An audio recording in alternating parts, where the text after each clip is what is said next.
This is a story from Jacob's daddy about what happened to me when I was a little boy. When I was a little boy, I decided I wanted to have a pet. But my parents wouldn't let me have a dog or a cat or a goldfish or a bird. So I decided I would grow my own pet. Here's what I did. I got all sorts of yucky old food, bread and water and milk and paste and all the chemicals I could think of from the bathroom, and I put them in a jar. And I put them in an old jar in a dark corner of our basement, and I hoped that I would be able to grow something in that jar, maybe a pet. Well, I let it sit there for a long time, and then I went back and looked at it, and sure enough, something was growing in there. It was kind of furry and gray and stinky. So I thought, great, I'm going to get a pet out of all of this. And I waited a little bit longer, and it grew even ickier and furrier. What it really was happening was that it was growing moldy and getting very disgusting, but I didn't realize it. I thought I was going to get a little pet monster out of the whole thing. So I kept worrying that my mother would go down in the basement and clean up in the corner, and when she found this jar, she would open up the jar, and my pet, which was icky, moldy, goopy stuff, would come out and eat her up. But I was afraid to tell her about it, too. Now, at the same time, I used to think, when I was this age, a little boy, that I was a great singer.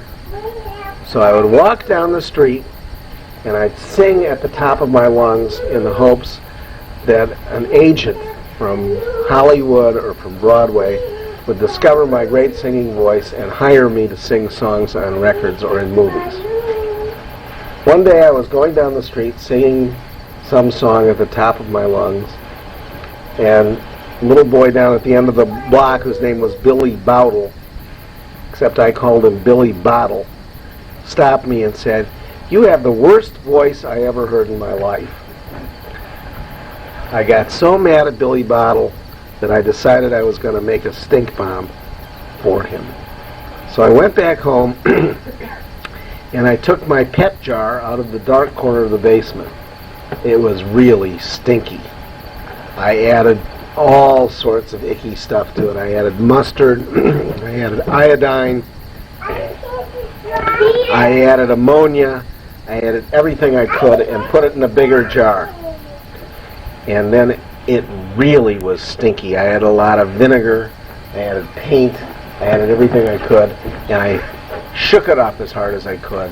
And I took it down to the end of the block right in front of Billy Bottle's house, and I took this big jar and I threw it down on the ground and broke this icky stink bomb all over the front of his house. His mother came outside and looked and went inside and got on the telephone and called my mother and told her what I had done. By the time I got back home, my mother was waiting with a pail and a rag and some water and a broom and a dustpan, and she sent me all the way back down to Billy Bottle's house, where I had to pick up all the glass and then kneel down and clean up the whole sidewalk. It took the rest of the day, and it was very stinky. And from that I learned three things. One, you can't grow a pet in a jar. Two, I didn't have a good singing voice. And three, I shouldn't throw stink bombs in people's houses. The end.